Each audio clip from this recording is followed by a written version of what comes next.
Kenapa sih kalau misalnya kita lihat berita, kita lihat media sosial, mau itu di Instagram, TikTok atau nggak YouTube, pasti ada kata korupsi pemerintah. Mau itu gubernur, wali kota, polisi, atau ya intinya pemerintah lah yang penjabat sebagai di negara ya guys ya.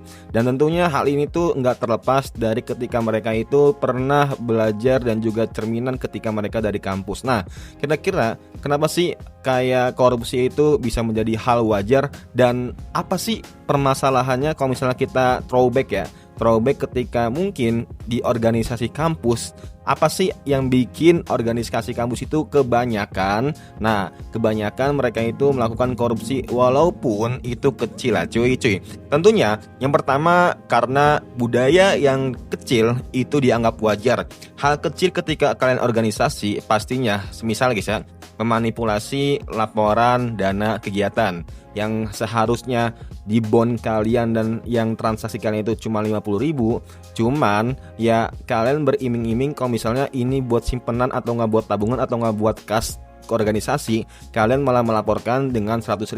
Nah, hal ini malah bisa dibilang ya mungkin teman-teman yang dari SMP, SMA bahkan pernah ngelakuin hal kecil kayak gini dan dianggap apa?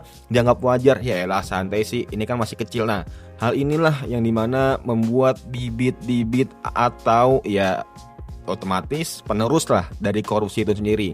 Ya apalagi kalau misalnya teman-teman memarkup anggaran acara.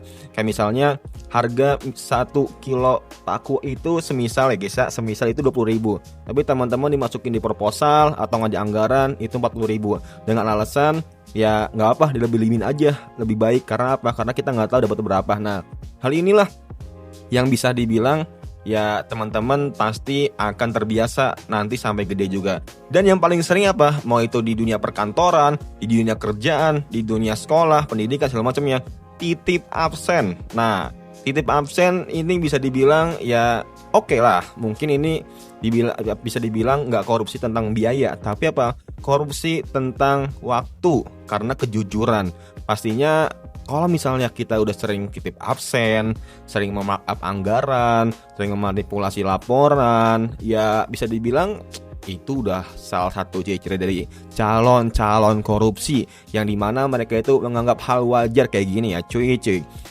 Yang kedua atau pembahasan selanjutnya menurut gue pribadi yaitu sistem yang memberi kita peluang atau memberi mereka peluang. Dalam pemerintah, korupsi itu sering terjadi karena apa? Pertama, pengawasannya itu terlalu lemah. Walaupun ya ada kayak laporan anggaran atau apapun itu, tentunya pasti ada celah-celah yang mereka manfaatkan juga.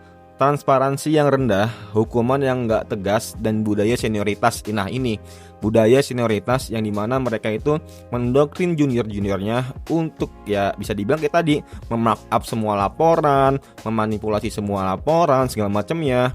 Ya bisa dibilang 11-12 lah sama ke organisasi yang ada di kampus. Contohnya tidak transparan soal dana, nggak jelas auditnya kemana, dan pastinya kritik dianggap tidak menjadi loyal.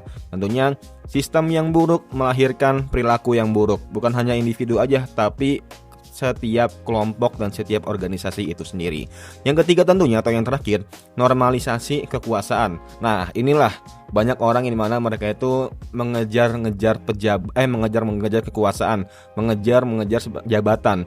Tentunya jabatan adalah kesempatan.